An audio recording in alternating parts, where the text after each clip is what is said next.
नमस्कार। साझा समाचारमा हार्दिक स्वागत छ। सुरु गरौं आजका मुख्य समाचार शीर्षकहरूबाट।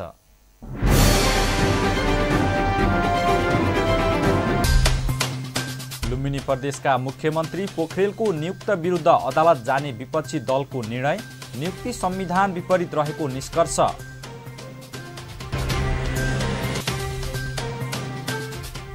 रूपन्देहीमा पछिल्लो 24 घण्टामा 309 कोरोना संक्रमित थपिए। सैना महिनाको अस्थायी अस्पतालबाट 5 जनाले संक्रमण जितेर घर फर्किए।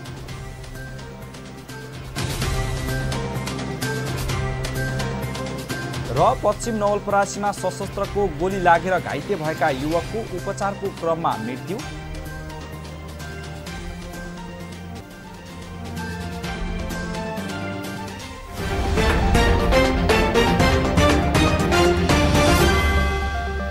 अब समाचार विस्तारमा। लुम्बिनी प्रदेशका मुख्यमन्त्री शंकर पोखरेलको नियुक्ति बदरको माग राख्दै प्रदेश सभाका विपक्षी 4 दलहरू सर्वोच्च अदालत जाने भएका छन्। नेपाली कांग्रेस, नेकपा माओवादी केन्द्र, जनता समाजवादी पार्टी र जनमोर्चाका 4 दलका नेताहरूको संयुक्त बैठकले मुख्यमन्त्री पोखरेल संविधानको मर्म र भावना प्रतिकूल रहेको निजको नियुक्ति बदरको माग राख्दै न्यायिक उपचारको लागि अदालत जाने निर्णय गरेको हो। प्रदेश प्रमुख धर्मनाथ यादवले वैशाख 19 गते पोखरेललाई मुख्यमन्त्रीमा नियुक्त गर्नुभएको थियो। उक्त नियुक्ति संविधान विपरीत रहेको र संविधानको रक्षाका लागि आफूहरू अदालत जान तयार भएको नेपाली कांग्रेसका प्रमुख सचेतक फखरुद्दीन खानले जानकारी दिनुभयो। आज 4 दलका नेताहरूको संयुक्त बैठक बसी उक्त निर्णय गरिएको उहाँले बताउनुभयो।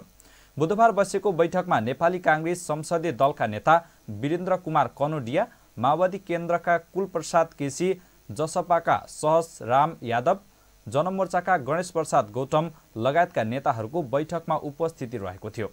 गत वैशाख 26 गते नेपाली कांग्रेस, माओवादी केन्द्र, जनता समाजवादी पार्टी र राष्ट्रिय जनमोर्चाका 40 सांसदको हस्ताक्षर सहित मुख्यमन्त्री शंकर पोखरेल विरुद्ध अविश्वास प्रस्ताव दोस्रो पटक प्रदेश सभामा दर्ता भएको थियो। तर मंगलबार प्रदेश प्रमुख धर्मनाथ प्रसाद यादवले मुख्यमन्त्री शंकर पोखरेल विरुद्ध अविश्वासको प्रस्ताव दर्ता गर्न नमिल्ने भन्दै सभामुखलाई पत्र लेख्नु भएको छ। गएको 24 घण्टामा नेपालमा 7989 जना कोरोना संक्रमित निको भएका छन्। यो सहित नेपालमा कोरोना संक्रमण मुक्त हुनेको संख्या 3,60,403 पुगेको छ। यस्तै पछिल्लो 24 घण्टामा 8,173 जनामा कोरोना संक्रमण पुष्टि भएको छ। मन्त्रालयका अनुसार पीसीआर विधिबाट गरेको परीक्षणमा 8,064 जना र एन्टिजेन विधिबाट गरेको परीक्षणमा 109 जनामा संक्रमण पुष्टि भएको हो। बुधबार पुष्टि भएका संक्रमित मध्ये 2,486 जना काठमाडौँ उपत्यकाका रहेका छन्। यस्तै गएको 24 घण्टामा कोरोना संक्रमणबाट 246 जनाको ज्यान गएको छ। यो सहित नेपालमा कोरोनाबाट ज्यान गुमाउनेको संख्या 5,657 पुगेको छ। रूपन्देहीमा पछिल्लो 24 घण्टाको अवधिमा 1,900 जनाको कोरोना परीक्षण गर्दा 309 जनामा संक्रमण पुष्टि भएको छ। यो परीक्षणको 30.5% हो। स्वास्थ्य कार्यालयका अनुसार जिल्लामा आज पनि बुटोल उपमहानगरमा सबैभन्दा धेरै 106 जनामा संक्रमण पुष्टि भएको छ। यता सैना महिनामा 10 महिला र 15 पुरुष गरी 25 जनामा संक्रमण पुष्टि भएको छ। बुधबार नै सैना महिनाको बनकट्टा स्थित अस्थायी कोभिड अस्पतालबाट 5 जनाले संक्रमण जितेर घर फर्किएका छन्। यो सँगै सैना महिनामा पछिल्लो समय कोरोना जितेर घर फर्किनेको संख्या 51 पुगेको छ। पछिल्लो 24 घण्टामा तिलोत्तमामा 83 जना, सिद्धार्थ नगरपालिकामा 27 जना, देवदह नगरपालिकामा 22 जना, सैना महिना नगरपालिकामा 25 जना, ओमसतिया गाउँपालिकामा 15 जना, सुदोथन गाउँपालिकामा 9 जना संक्रमित थपिएका छन्। यो सँगै रूपन्देहीमा कोरोना संक्रमित निको हुनेको संख्या 24,017 पुगेको छ, जसमध्ये 17,752 जना निको भएका छन् भने पछिल्लो 24 घण्टामा 709 जना संक्रमित निको भएका छन्। हाल जिल्लामा 5,888 जना कोरोनाका सक्रिय संक्रमितहरू रहेका छन्। यस्तै पछिल्लो 24 घण्टामा थप 10 जनाको मृत्यु भएसँगै मृत्यु हुनेको संख्या 377 पुगेको छ। बागमती प्रदेशमा बिहिबार हुन लागेको राष्ट्रिय सभा सदस्यको रिक्त पदको उपनिर्वाचनका लागि मौन अवधि सुरु भइसकेपछि पनि आचार संहिता विपरीत कार्य भएको प्रति निर्वाचन आयोगले ध्यानाकर्षण जनाएको छ। बुधबार मात्रै प्रधानमन्त्री केपी शर्मा ओलीले एमाले तर्फका उम्मेद्वार रामबहादुर थापा बादलको पक्षमा मत माग्दै विज्ञप्ति जारी गर्नुभएको थियो। निर्वाचन आयोगले बुधबार विज्ञप्ति जारी गरी आचार संहिता उल्लङ्घनप्रति ध्यानाकर्षण भएको जनाएको हो। आयोगले आचार संहिता पालना नगर्नेलाई कारबाहीको चेतावनी समेत दिएको छ। बिहिबार हुने निर्वाचनको लागि मङ्गलबार राति 12 बजेदेखि मौन अवधि सुरु भएको छ। मौन अवधिमा प्रधानमन्त्री ओलीले नै विज्ञप्ति निकालेर त्यसको उल्लङ्घन गर्नुभएको थियो। समाचारको सिलसिला जारी नै छ, पालो विश्रामको।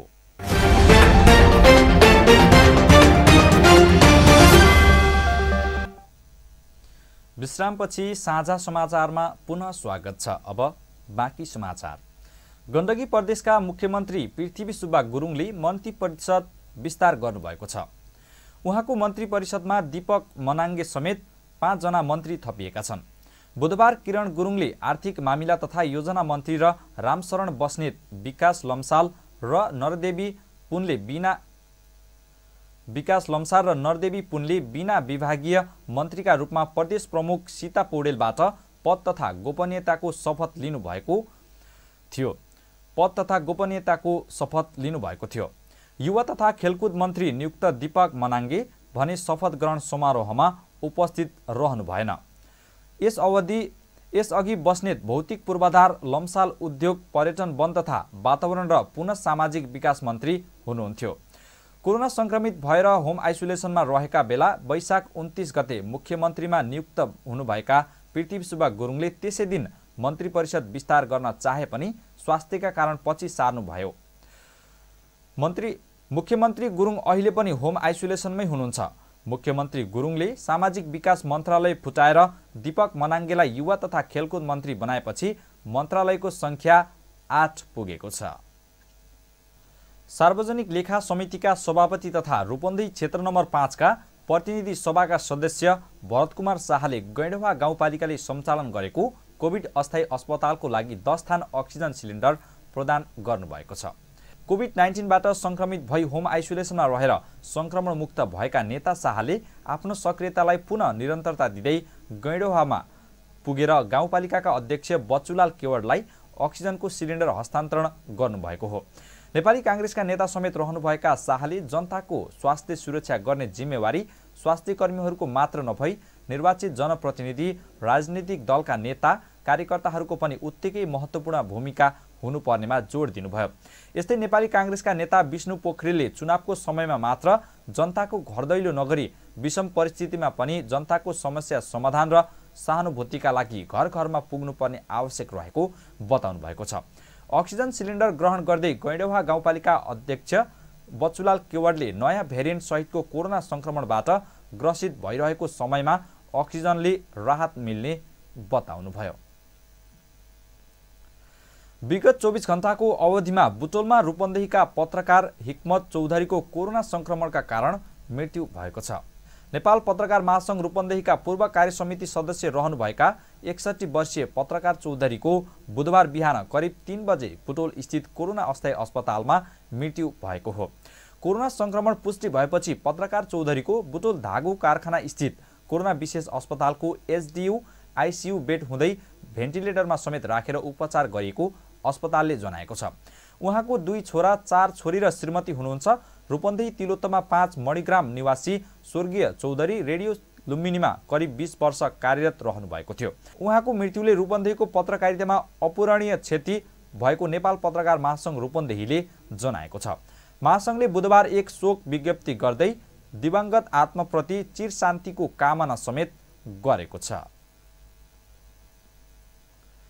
गुल्मीमा मृगौला प्रत्यारोपण गरेका एक व्यक्ति कोरोना भाइरस संक्रमण मुक्त भएका छन्।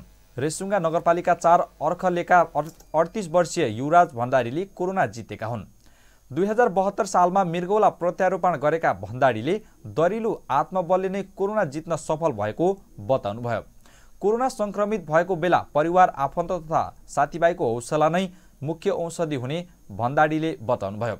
कोरोना संक्रमण पुष्टि भएको 20 दिनपछि उहाँ संक्रमण मुक्त हुन सफल हुनुभएको हो। आफन्तको हौसलाले मनमा उत्साह र डाक्टरको निरन्तर सम्पर्कमा रहेर निर्देशन पालना गरेर कोरोना संक्रमण मुक्त भएको भण्डारीले बताउनुभयो। कोरोना रिपोर्ट नेगेटिभ आएपछि गाउँ छिमेक सबैमा खुसियाली छाएको उहाँले बताउनुभयो। समाचारको सिलसिला जारी नै छ। अब पालो विश्रामको।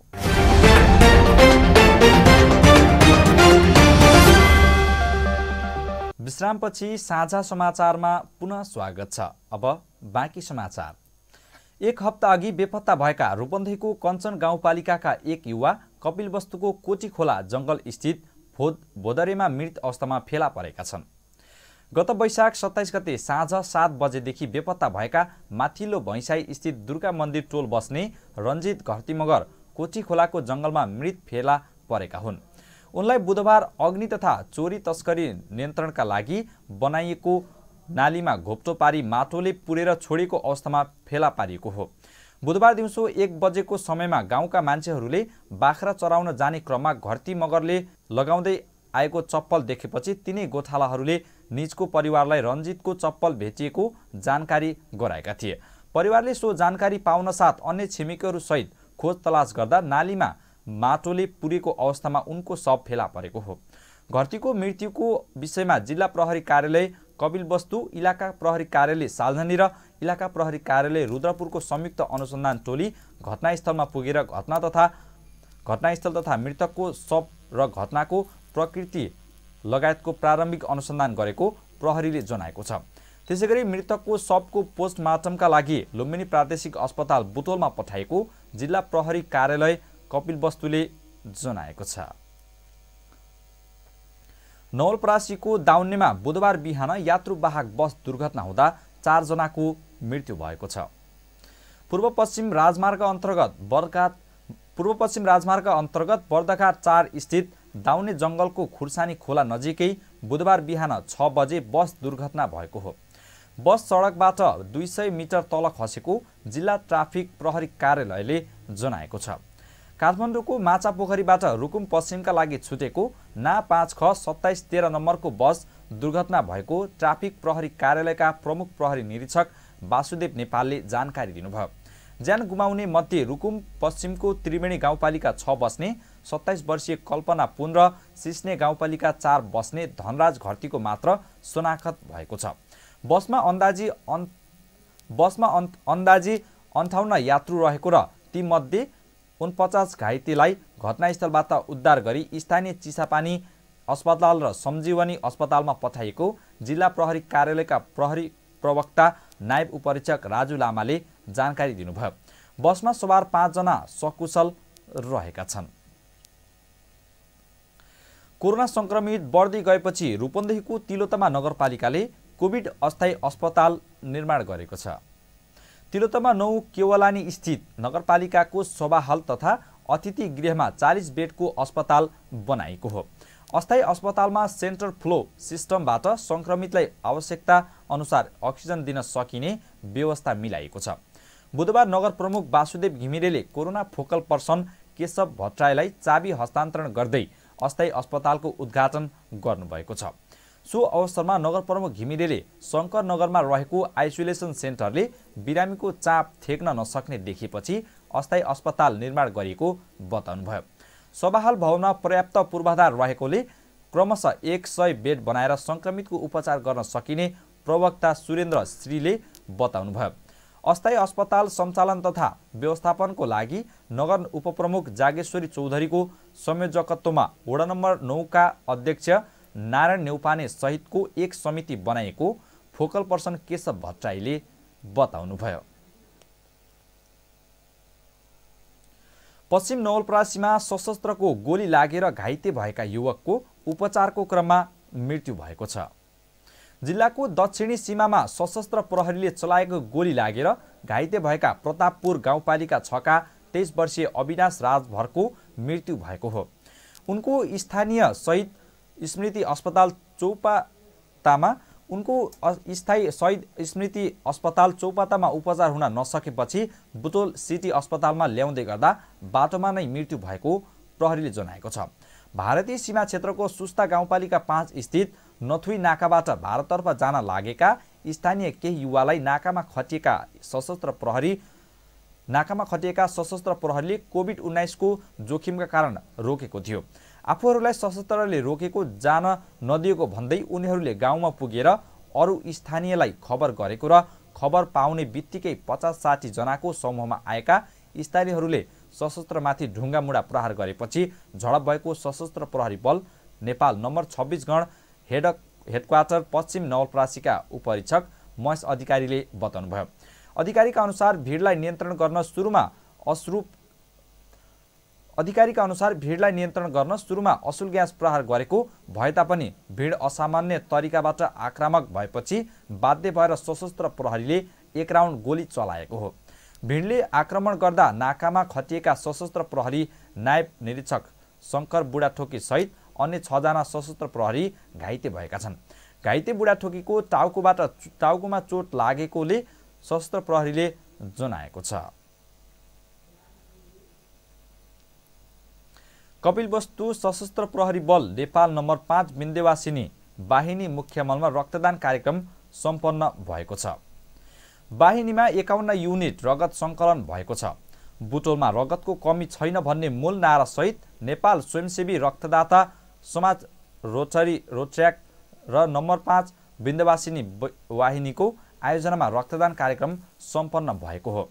रक्तदान कार्यक्रमलाई सम्बोधन गर्दै सशस्त्र प्रहरी बल नेपाल नम्बर 5 विन्ध्यवासिनी वाहिनी मुख्यालयका प्रमुख सशस्त्र प्रहरी नायब महानिरीक्षक वाहिनीपति किशोर प्रधानले सशस्त्र प्रहरीले देशका नागरिकको शान्ति सुरक्षासँगै विभिन्न विपदमा सँगै रहेर काम गरी नागरिकको उद्धारमा काम गर्दै आएको बताउनुभयो।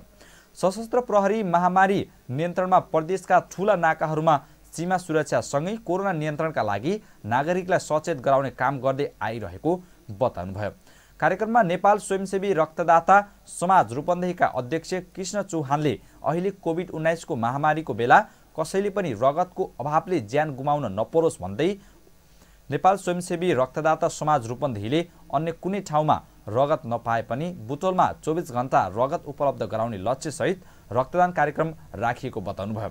रक्तदान कार्यक्रममा 51 जना सशस्त्र प्रहरीले रक्तदान गरेको नेपाल स्वयंसेवी रक्तदाता समाज समूहका अध्यक्ष कृष्ण चौहानले बताउनुभयो।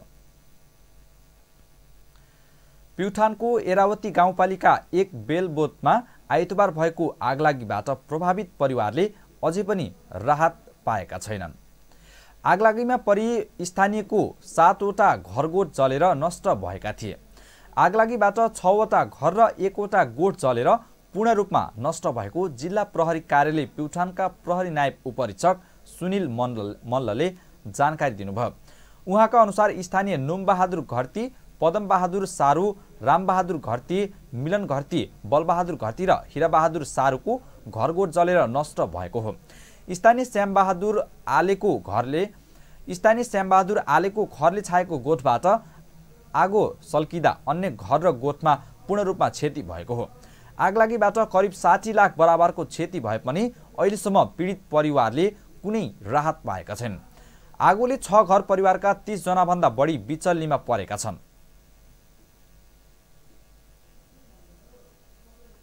यिनै समाचारसँगै हामी समाचारको अन्त्यमा आइसकेका छौं। अन्त्यमा मुख्य समाचार फेरि एकपटक।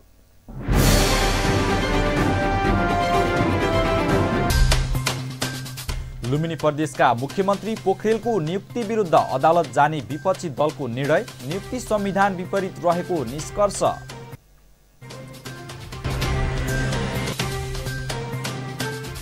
रूपन्देहीमा पछिल्लो 24 घण्टामा 309 कोरोना संक्रमित थपिए। सैना महिनाको अस्थायी अस्पतालबाट 5 जनाले कोरोना संक्रमण जितेर घर फर्किए।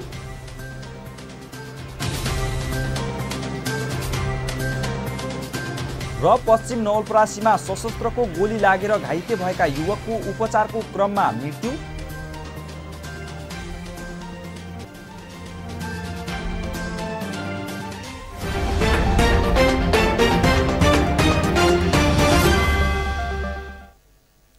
हवस् त, अहिलेका लागि साझा समाचार सकियो। अब हाम्रो भेट अर्को समाचार बुलेटिनमा हुनेछ। शान्ति र विकासका लागि तपाईँ हाम्रो एउटै भिजन, साझा टेलिभिजन हेर्दै गर्नुहोस्। कोरोनाको जोखिम उच्च रहेकाले सबै स्वास्थ्य मापदण्ड अपनाई सतर्क रहौं। नमस्कार।